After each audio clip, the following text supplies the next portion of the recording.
lecturistas, otra semana más. Hoy os traigo resumen de las últimas lecturas y además voy a comentar la relectura que os traje en publicaciones del canal. Como bien sabéis, tenía muchísimas ganas de volver a la obra de María Luisa Bombal, así lo he hecho y al final del vídeo os comentaré. Pero antes empiezo con las últimas lecturas. Para aquellos que todavía no estéis suscritos, no os entretengáis, le dais a suscribirse, le dais a la campanita si queréis que YouTube os avise cada vez que subo contenido nuevo y bueno, pues le dais a la manita o a compartir si pensáis que este vídeo le puede interesar a alguien más. Dicho esto, comenzamos. La primera lectura que os traigo en el día de hoy es una recopilación de cuentos de la escritora María Soledad García Garrido y se titula Jardines de Interior. Es, como digo, un conjunto de relatos, muchos de ellos premiados en numerosos certámenes literarios. Es una lectura muy cómoda, muy breve. Y bueno, pues estas historias, todas ellas guardan el reposo y el buen hacer de una grandísima cuentista, desde un plano intimista y admirablemente sereno. María Soledad nos sobrecoge con cierto golpe de dramatismo, con hermosas descripciones, regalándonos un mundo rural muy cálido, seguramente el que ella habitó en su niñez, un mundo sencillo y agradable. Es una recopilación perfecta para este otoño. Aquí en Valencia llevamos muchísimos días con lluvia y bueno, el poder tener un ratito para una buena lectura es encantador, así que para aquellos que estáis interesados en una lectura agradable, una lectura cómoda, una lectura rápida, relatos, podéis en el ratito que tengáis empezar y acabar la historia. Indudablemente os recomiendo esta recopilación de relatos, insisto, muchos de ellos premiados en certámenes literarios de María Soledad García Garrido. A mí particularmente me gustaron, ya había leído algunas de las historias de la autora y bueno, pues insisto en que es una lectura muy recomendable. Es de letras cascabeleras, con lección de narrativa Estrévedes. Bueno, pues ahí lo tenemos. Siguiente lectura, bueno, esta lectura es bueno, muy singular, es La sin sombrero y un nuevo 27. Todos en algún momento hemos estudiado en nuestro periodo escolar la generación del 27 y bueno, pues siempre nos encontrábamos a Lorca, a Alexandre, a Damaso. Bien, aquí hay un matiz importantísimo y es esto que nos dice nuevo 27. ¿Y por qué nuevo?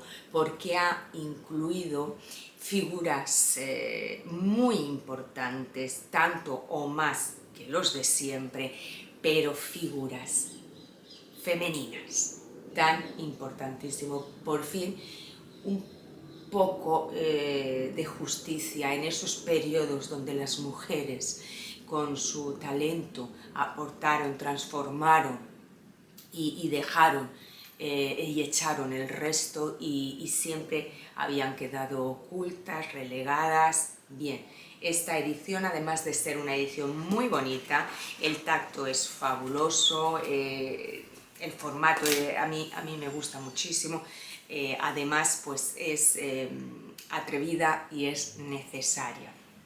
Encontramos ese añadido, como digo, que en mi opinión completa un periodo mordido y engañoso hasta el momento. Incluye el nombre de mujeres, más allá de los requete conocidos de siempre, que significaron una estoica aportación, y voy a deciros qué nombres aparecen en esta edición. Aparece Juan Ramón Jiménez, que esto también es una novedad, a mí particularmente Juan Ramón Jiménez me gusta mucho. Aparece León Felipe, Lucía Sánchez Saornil, Federico García Lorca, Concha Méndez, Vicente Alexandre, Ángela Figuera Aymerich, Luis Cernuda, Elizabeth Mulder, Ana María Martínez Sagi, Josefina de la Torre, Josefina Romo Arregui y Miguel Hernández. Bueno, pues para todos aquellos que os guste la poesía, es una edición preciosa y una recopilación muy justa y muy interesante. Así que esta ha sido otra de mis lecturas de las últimas semanas. Siguiente libro que os traigo es un libro, a mí particularmente me gustó mucho, es de un autor nuevo en mi historia como lectora. Estoy hablando de Javier Peña y Tinta Invisible. Aquí, para ubicarnos, hablamos de un libro hecho de muchos otros libros. El autor es español. ¿Y qué nos encontramos aquí? Pues el argumento: el padre del autor está ingresado en un hospital debido a una fibrosis pulmonar. Su muerte es inminente. Ellos habían estado un largo periodo sin hablarse por algún contratiempo, algún enfado, alguna disputa, y Javier lo visita. Bueno, pues en un acto de humildad, de amor, ese deseo de querer acercarse a su padre. En las breves visitas entre el padre e hijo hablan poco, pero descubrimos algo importantísimo, que es el amor que el padre fue capaz de transmitirle a Peña, el amor que el padre supo legar a su hijo por la literatura.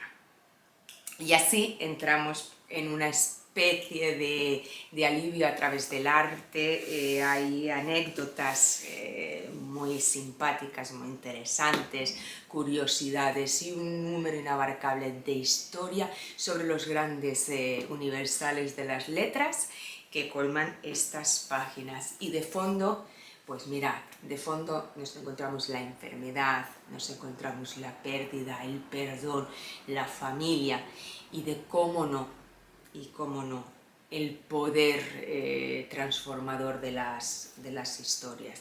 Es un libro con un mensaje precioso, con un fondo entrañable.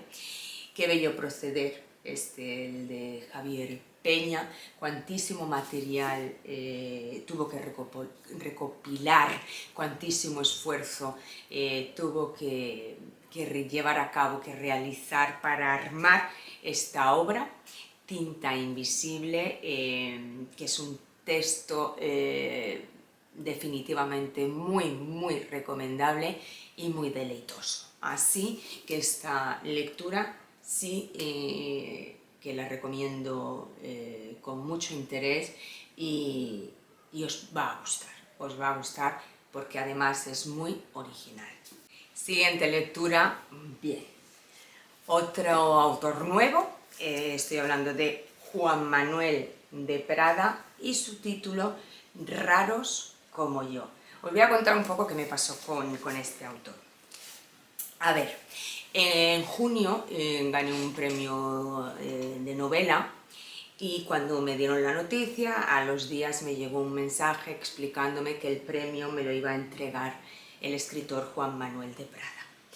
El caso es que yo no había leído nada de Juan Manuel de Prada, entonces como el margen era escaso, había muy poquitos días y bueno, tenía otras obligaciones y otras lecturas y otras cosas, pensé, voy a comprar, adquirir algún libro del autor, pero que no sea un tomo enorme o algo que sea muy intenso, que requiera mucho de mi tiempo y de mi atención.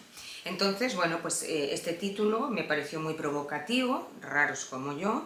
El tamaño de la obra me pareció bastante prudente y lo adquirí, más que nada para saber un poco sobre este autor, cuál es su forma de escribir, en fin, para tener un cierto contacto y ya ir algo preparada, ¿no?, a la recepción del premio.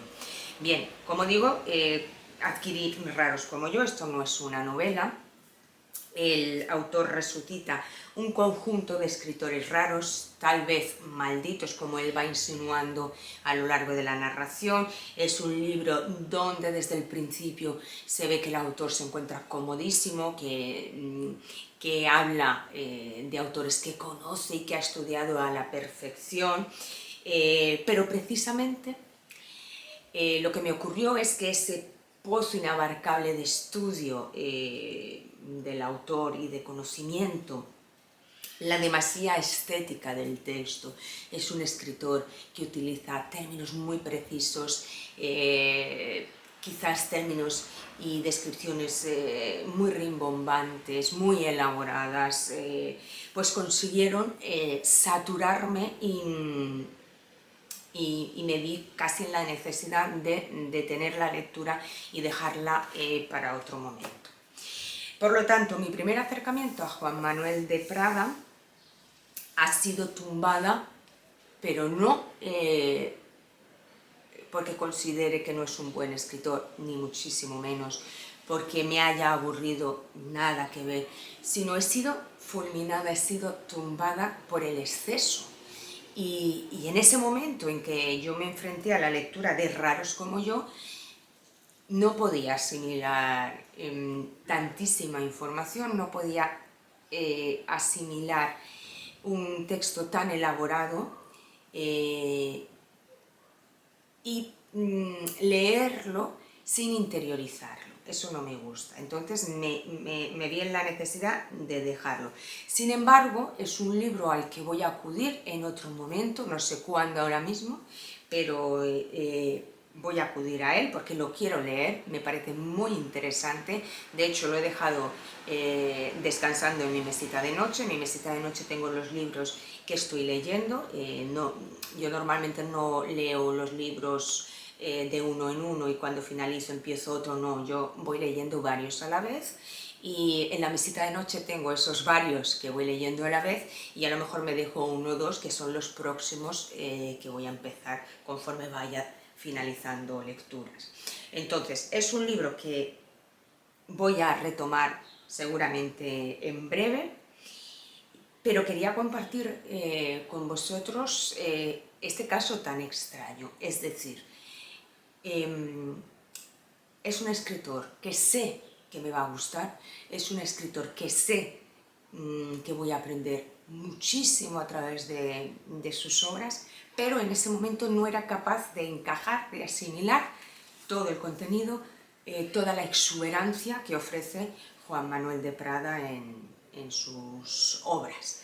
Por lo tanto, esta ha sido otra de mis lecturas de estas últimas semanas, pero bueno, no es de las últimas semanas porque voy con mucho retraso a la hora de traeros contenido al canal. Entonces, estas lecturas que os estoy ofreciendo ahora y que estoy compartiendo con vosotros pertenecen a principio de verano. Regresaré a Juan Manuel de Prada. No sé si habéis leído alguno de vosotros algo de este autor.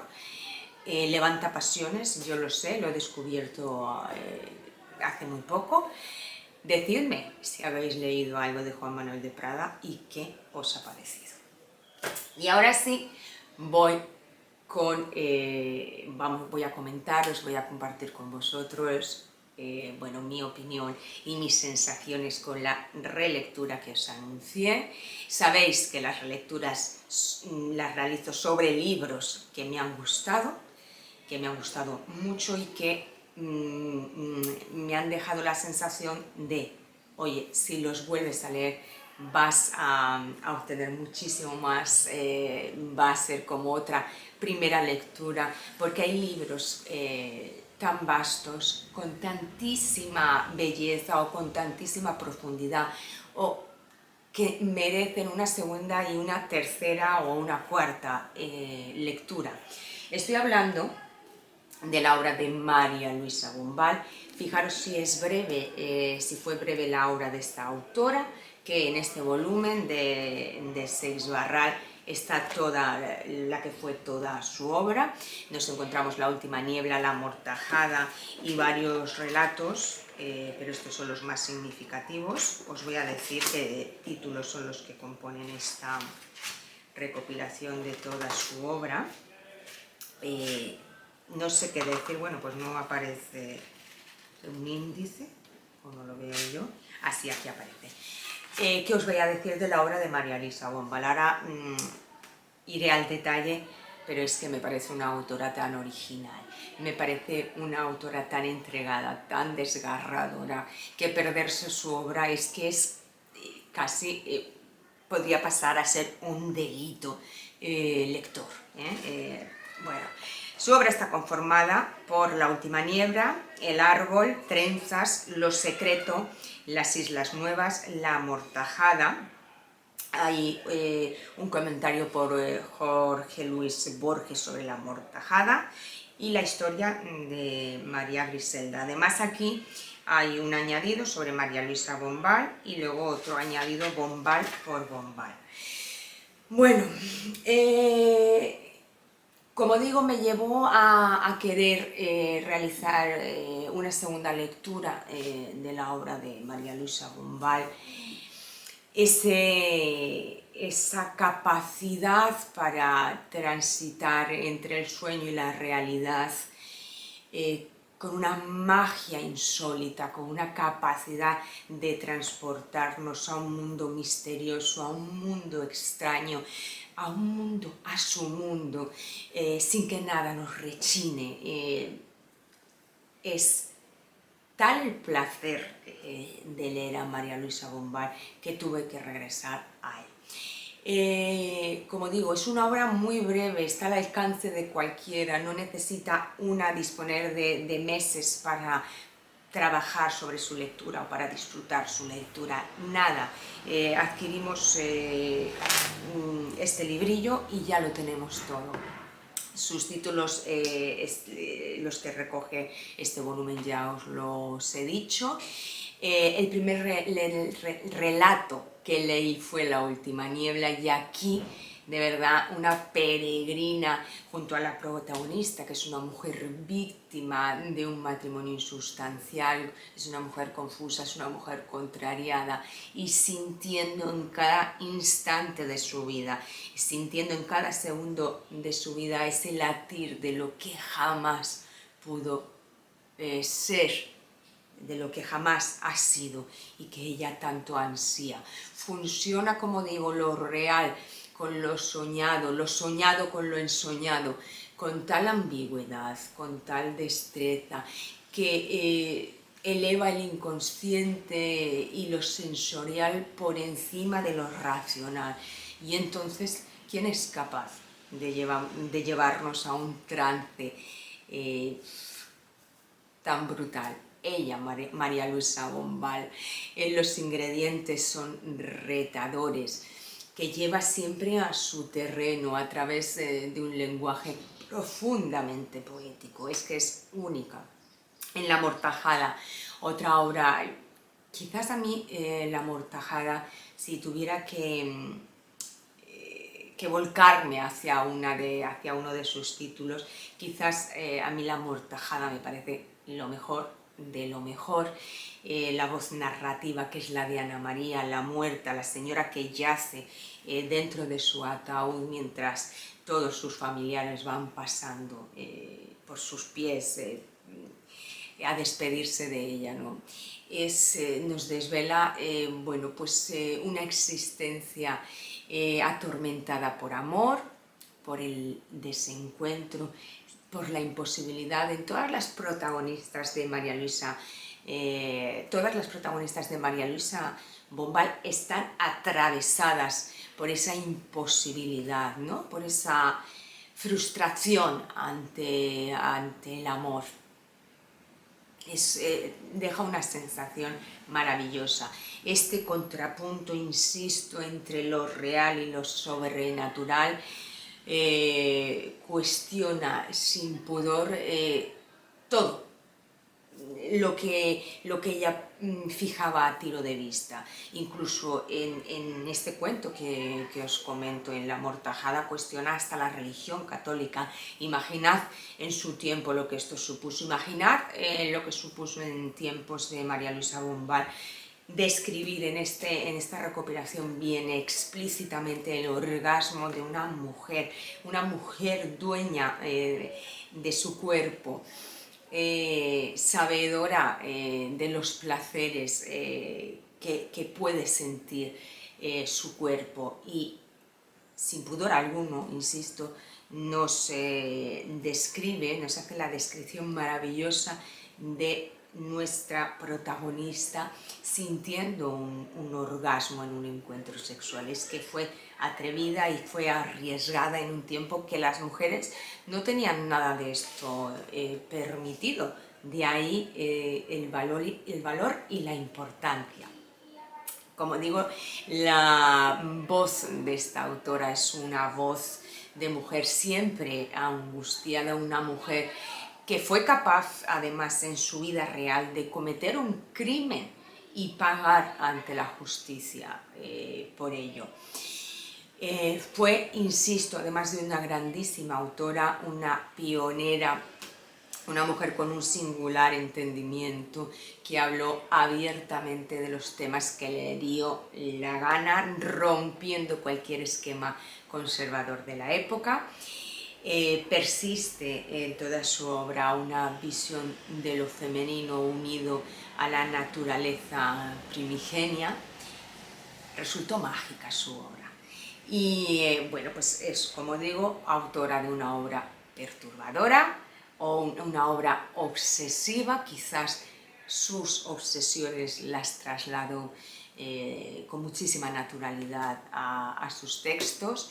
El tema central, insisto, siempre es el amor frustrado, el amor imposible. Es una obra inquietante y el conjunto de su obra, del conjunto de sus historias, es una hipnotizadora obra de arte. Así que, insisto, para aquellos que no os hayáis planteado la lectura de esta autora, bueno, hay al principio de este volumen un comentario muy bonito, lo puse en comentarios en el canal, cuando hablan de María Luisa Bombal como la madre de todos nosotros. A todos nosotros se refiere.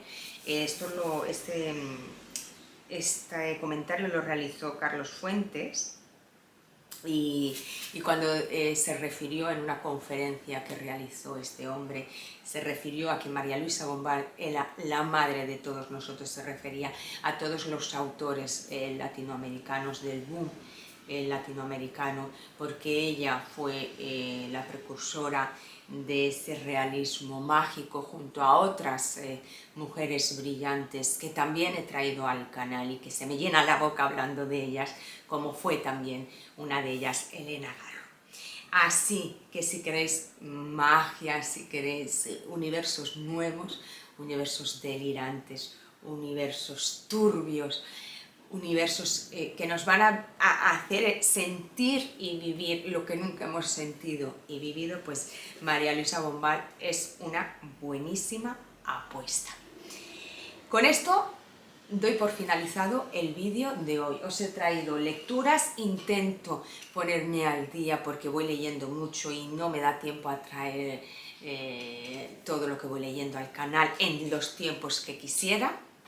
Voy a publicar la próxima relectura, cuál va a ser. Voy a deciros que es una relectura de una mujer, escritora, contemporánea, sudamericana, y que en su momento este libro suyo me cautivó como cautivó a mitad del mundo, y en muy poquito os digo de qué lectura se trata. Y sin más, como digo, me despido. Espero que os haya gustado el vídeo de hoy. Besos, abrazos y hasta la próxima, cuentista.